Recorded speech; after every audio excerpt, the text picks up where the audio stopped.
Bonjour, bienvenue sur la chaîne Carpe Diem. Je voulais vous présenter un tarot de Marseille revisité, le Feel Good de Céline Camoun et Elodie Asensi. Donc c'est une boîte rigide, je l'ai trouvé hier dans une petite librairie, il est au prix de 24,95 €.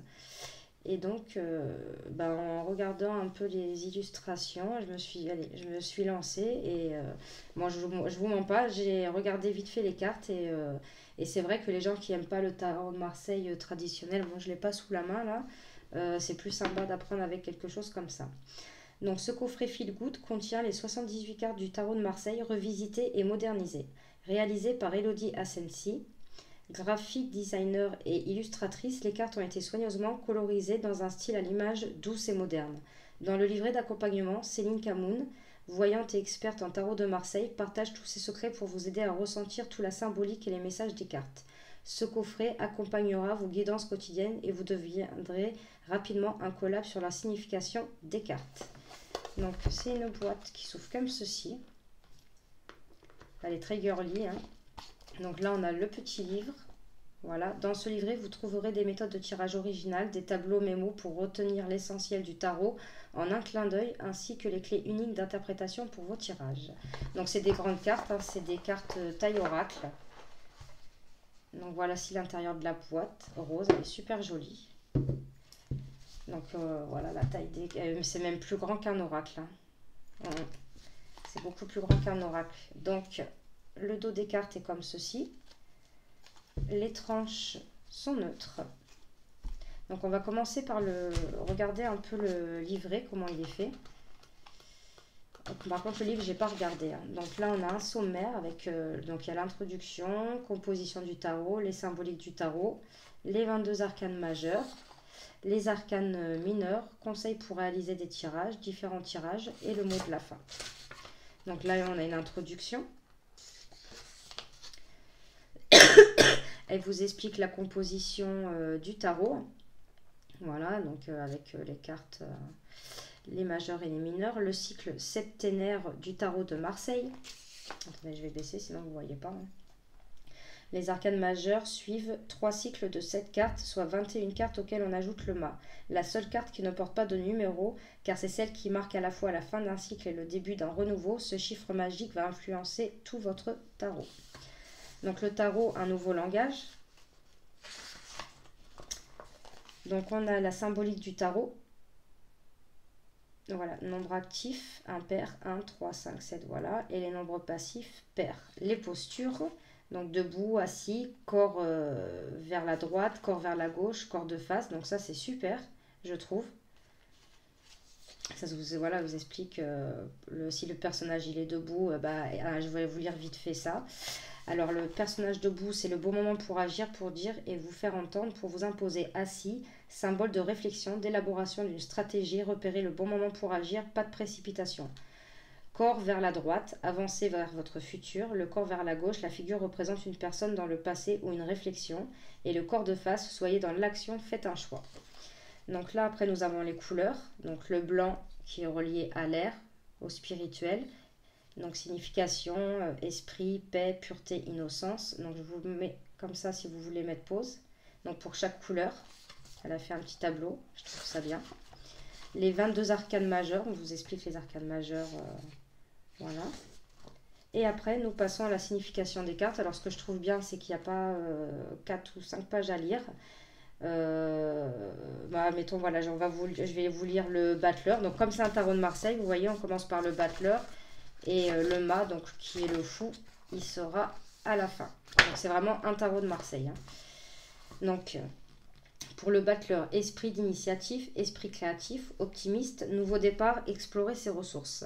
Avec son lot d'audace et d'enthousiasme, il ouvre ce premier cycle de 7 cartes. C'est le battleur. Il doit s'accorder une certaine forme de réflexion, mais qui ne doit pas s'éterniser, pour ne pas casser le rythme de son action. Il doit en rester maître. C'est son état d'esprit qui doit agir sur son environnement et non le contraire. Voilà, vouloir c'est créer. Vous avez tous les éléments en main pour agir face à la situation et même trouver de nouvelles solutions. Restez calme, focalisez-vous sur vos ressources et vivez pleinement la joie procurée par cette nouvelle aventure. Donc ça, c'était pour une carte majeure.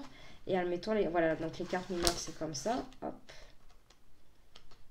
Ah oui, donc entre deux. Donc là, on finit par le mât. Et là, donc, on vous explique les arcanes. Enfin, je trouve qu'il est bien fait. Il est succinct, voilà. Mais je trouve qu'il est bien fait quand même, le livre. Donc là, on vous explique les arcanes mineurs. Donc avec les séries bâton, épée, denier et coupe. La signification des chiffres en numérologie. Les grandes figures dans les arcanes mineurs. Donc les personnages de cour, le roi, la reine, cavalier, valet. La série des bâtons. Donc il y a une explication pour la série des bâtons. Et voilà, donc là, admettons, je vais prendre le roi de bâton, on va voir. Hein. Leader, homme de tête, pragmatique, organisé, maturité, capacité à imposer et à concrétiser ses idées. Situation actuelle demandant une bonne maîtrise des éléments, figure d'autorité professionnelle. C'est une personne confiante ayant toutes ses capacités avec une bonne maîtrise des choses, capable d'user de son pouvoir s'il le faut. Le roi de bâton a l'âme d'un meneur qui sait facilement motiver son entourage. On peut aussi avoir confiance en lui d'un point de vue professionnel ou sentimental, passion et charisme au programme. Donc ça, c'est pour les personnages de cours. Et si je prends, voilà, admettons l'as de denier, donc réussite financière, rentrée d'argent importante, bonne maîtrise des finances, nouveaux projets financiers. Cette carte annonce une énergie vigoureuse et victorieuse sur le plan professionnel, social ou financier, avec en étoile de fond une notion de sécurité financière. Si vous cherchez des ressources, financement ou aide, vous allez les obtenir dans les proportions attendues. Donc voilà. Donc c'est comme ça. Après, nous passons derrière. Donc conseil pour réaliser ces tirages. Donc c'est un livre petit, mais je trouve qu'il y a pas mal de choses quand même dedans et je trouve ça super sympa. Donc les 5 étapes pour réussir votre tirage. Être dans de bonnes dispositions pendant ces tirages. Comment utiliser les arcanes mineurs. Associer 2 cartes entre elles. Donc ça c'est super bien parce que c'est vrai qu'on ne le voit pas souvent. Donc si l'on a 2 cartes, on associe le mot-clé de chacune. Le mot-clé de la carte 1 et le mot-clé de la carte 2. Nouvelle signification. Par exemple, la carte 1 c'est l'impératrice, donc la communication. La carte 2, la tempérance, l'équilibre. Donc l'association des 2 cartes donnerait avoir une communication équilibrée. Voilà, et elle dit donc que vous pouvez le faire avec autant de cartes que vous le désirez en associant des arcanes majeures entre eux ou des arcanes mineurs entre eux ou des majeurs et des mineurs, tout est possible. Donc les cartes renversées, quel jour réaliser son tirage? Donc là, mettons le lundi, la planète c'est la lune, donc thématique, émotionnelle, créativité, art, spiritualité, intuition, psychologie, évolution personnelle. Voilà, savoir poser les bonnes questions à son tarot, interroger oui mais intelligemment. Méthode pour bien poser les questions lors du tirage, prenez des notes, soyez précis, variez la formulation. Exemple de tirage sur une thématique sentimentale, donc voilà, je vous explique. Les différents tirages, donc le tirage du jour, tirage passé, présent, futur. Hop. Le tirage en croix. Voilà. Et le mot de la fin. Et après, vous avez pour mettre vos notes personnelles. Voilà.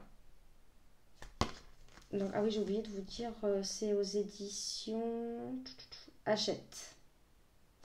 Voilà, je ne sais pas si vous voyez. Voilà, donc on va regarder les cartes. Donc je trouve que c'est pas mal, c'est bien pour les débutants. Enfin, les gens qui veulent pas apprendre le gros livre du tarot de Marseille. Donc la qualité des cartes est super bonne, donc elles sont brillantes, je sais pas si vous voyez, voilà, avec ma lumière derrière. Donc on a le battleur, la papesse, j'adore les couleurs, franchement, l'impératrice, l'empereur, il est doux, le pape,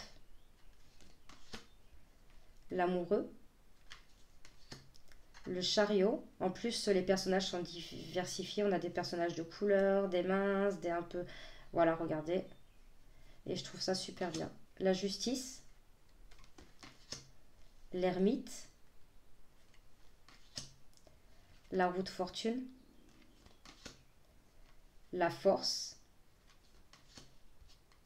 Le pendu. L'arcane sans nom. Donc la mort. La tempérance, le diable, la maison Dieu, l'étoile, la lune, le soleil, le jugement, le monde. Regardez cette carte du monde, je la trouve super jolie. Mais les couleurs, c'est doux, c'est franchement le mât, le roi de bâton,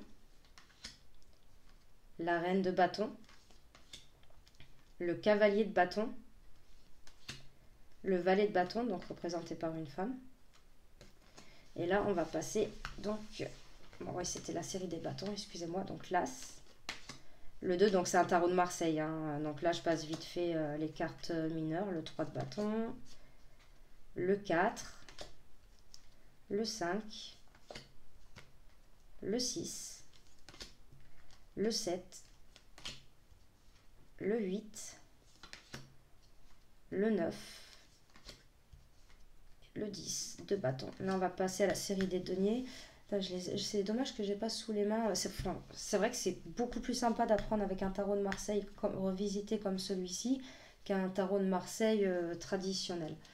Donc le roi de denier, la reine, le cavalier de denier, le valet de denier, donc l'as.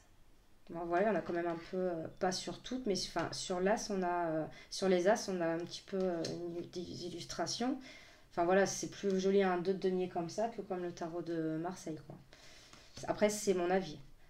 3 de denier, le 4, le 5, le 6, le 7, le 8, le 9 et le 10. Donc la série des coupes, le roi de coupe, la reine, très belle reine, elle est jolie. Cavalier, le valet, l'as de coupe, le 2, le 3 avec ses petits chatons, ses petits chats, ils sont trop beaux, le 4, le 5, le 6, le 7, le 8, le 9 et le 10. Donc la série des épées, le roi d'épée, la reine, le cavalier. Donc vous avez vu les cavaliers. Alors les cavaliers parfois sont représentés par un homme ou parfois par une femme, ça dépend les séries. Le valet d'épée, donc représenté par une femme. L'as d'épée, le 2, le 3, le 4, le 5, le 6, le 7, le 8,